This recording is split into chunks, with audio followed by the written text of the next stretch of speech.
안녕하세요, 김민석입니다. 날좀바이오 58번째 시간입니다.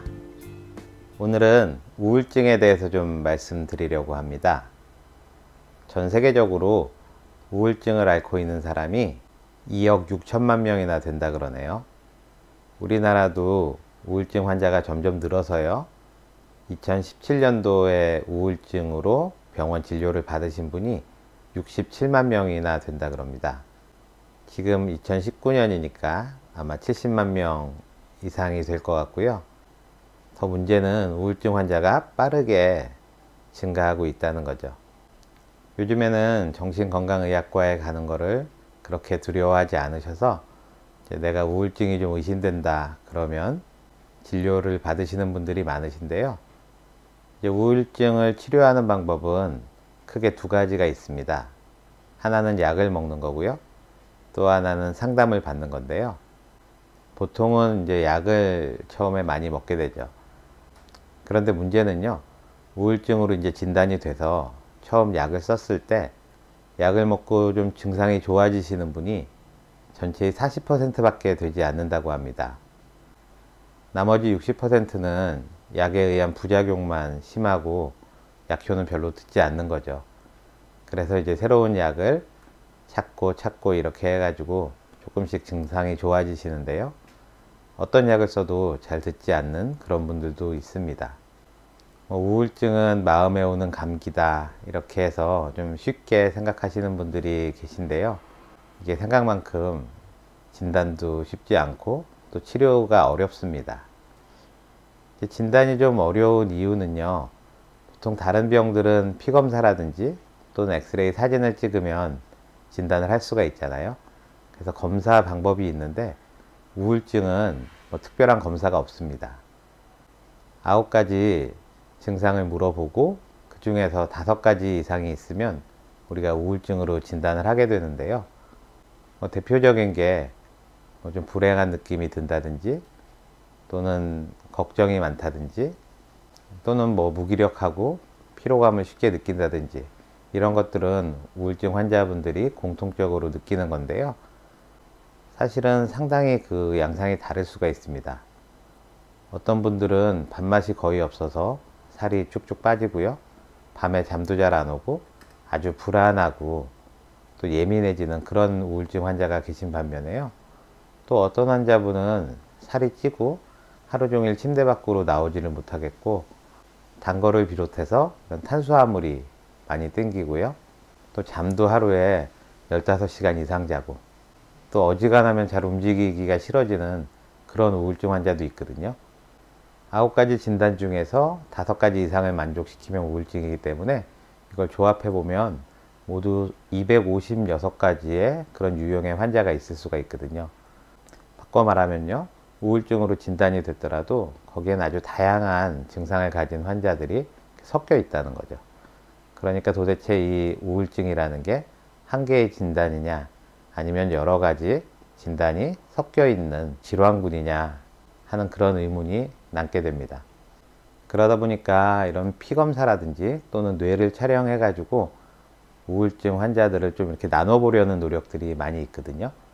우울증 환자를 좀 나누면 그 분류에 따라서 좀 특이적인 치료법을 적용해 볼 수가 있거든요. 지금은 너무 많은 환자들을 다 우울증이라는 한 가지 진단으로 묶어놨기 때문에 어떤 사람은 심리치료가 잘 듣고 어떤 사람은 약물치료가 잘 듣는데 이걸 잘 구별을 하지 못한다는 거죠. 이런 대표적인 연구가 2017년도 1월 달에 나온 네이처 논문인데요.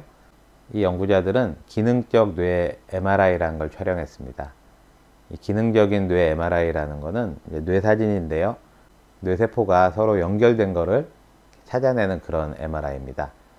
이런 MRI 기법을 통해서 우울증 환자를 모두 4가지로 나누게 되었거든요. 이 4가지 유형은 크게 이제 불안감이 심한 사람하고 또 무기력증이 심한 사람, 이거를 이렇게 나누다 보면 4가지가 나눠지게 되겠죠. 첫 번째 유형은 주로 많이 불안하면서 무기력증은 좀 덜한 그런 사람이고요. 두 번째 유형은 무기력증도 그렇게 심하지 않고 불안감도 그렇게 심하지 않은 사람. 세 번째 유형은 무기력증은 아주 심한데 불안감이 좀 덜한 사람이고요. 네 번째 유형은 무기력증과 불안감이 모두 심한 그런 유형입니다. 주로 불안감이 심한 유형 1번하고 4번 같은 경우에는 이 전두엽하고 편도체가 서로 연결이 되어 있는데 그 연결이 좀 약합니다. 이 편도체라는 거는 우리 공포감이라든지 불안감을 만드는 것이거든요. 우리 전두엽이 그거를 잘 억제를 해야 과도하게 불안하지가 않은데 이 기능이 좀 떨어져 있으면 불안감이 좀 심해지는 거죠.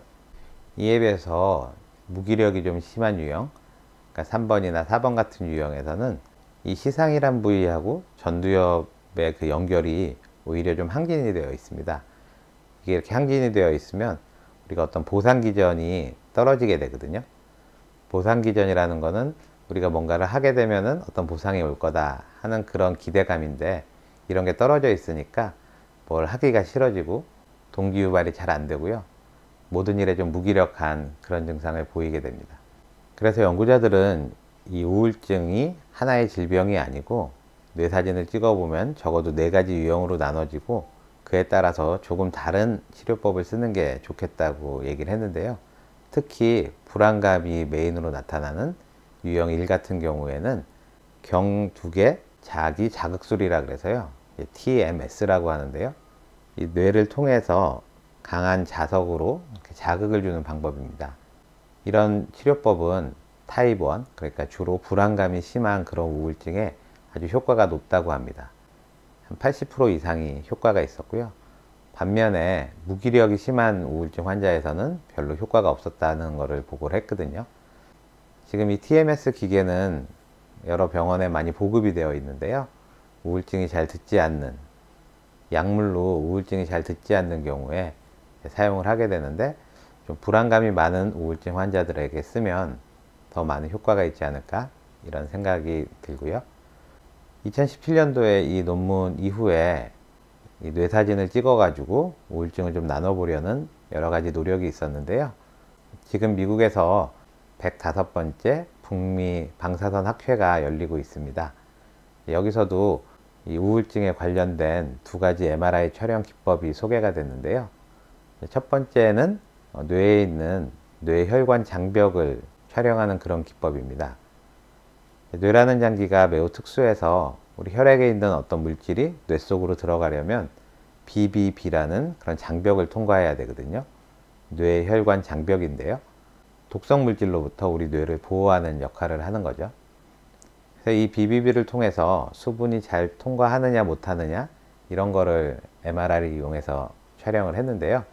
우울증 환자들은 정상인에 비해서 이 BBB를 통한 수분의 이동이 원활하지 않았는데 특히 편도체하고 해마하고 배 외측 전두엽이라는 부위에서 이 기능이 떨어져 있다고 합니다.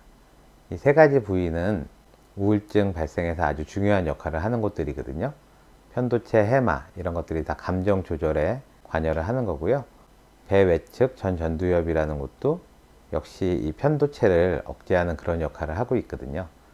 그래서 아까 말씀드린 TMS 자극을 줄 때 주로 이 배 외측 전두엽을 타겟으로 하는 경우가 많습니다. 그래서 연구자들은 뇌혈관 장벽을 잘 촬영을 하면 이 환자가 우울증인지 또는 우울증을 좀 비슷하게 모방하는 다른 병들이 있을 수 있거든요. 조현병이라는 거하고 우울증과 조증이 왔다 갔다 하는 그런 조울증 이런 거하고 이제 감별을 하는데 도움이 되었다 이런 보고를 했습니다. 또 하나의 연구 결과는 기능성 뇌 MRI인데요. 이전에 연구자들은 뇌의 좀 먼 부위가 서로 연결되는 그런 거를 찾았는데요. 이번 연구자들은 뇌의 아주 좁은 부위가 서로 연결되는 거를 찾아내는 방법을 이용해서 우울증 환자들이 어떤 변화가 있는지를 찾았습니다. 연구를 해보니까 역시 배 외측 전두엽이 기능이 많이 떨어져 있는 것을 확인을 했거든요. 아까도 말씀드렸지만 배 외측 전두엽은 주로 편도체를 관장하면서 우리 공포심이라든지 감정을 조절하는 데 중요한 역할을 하는 부위입니다. 이 부위의 기능이 떨어지다 보니까 편도체가 조금만 자극을 받아도 심한 공포감을 일으키고 또 부정적인 생각이 많이 들어서 우울감을 심하게 만든다. 이런 내용이고요. 역시 뇌세포의 흥분과 억제를 잘 촬영을 하면 우리가 우울증을 초기에 진단할 수도 있고 또 어떤 치료에 대한 반응성도 예측할 수 있다는 게 이번 연구의 핵심입니다. 그동안 이제 이 우울증이라는 게 또 어떤 증상에 의존해서 치료를 했었는데요. 앞으로 뇌 촬영이라든지 또는 피검사 같은 게 보조적으로 발전을 하게 되면 어떤 치료가 가장 적합한지 또 치료에 반응은 하고 있는지 이런 것들을 판단하는데 큰 도움이 될 것 같습니다. 향후 한 3, 4년 동안 더 많은 발전이 있을 것 같으니까요. 새로운 내용이 나올 때마다 제가 소개를 해드리겠습니다. 그리고 이제 겨울이 오니까 좀 우울하신 분들이 많으실 텐데요. 내가 혹시 우울증이 아닌가? 이런 게 걱정이 되시는 분들은 혼자서 힘들어하지 마시고 꼭 정신건강의학과 한번 방문하셔서 상담을 받아보시는 게 좋을 것 같습니다. 오늘은 여기까지 말씀드리고요. 저는 다음 시간에 뵙겠습니다. 감사합니다.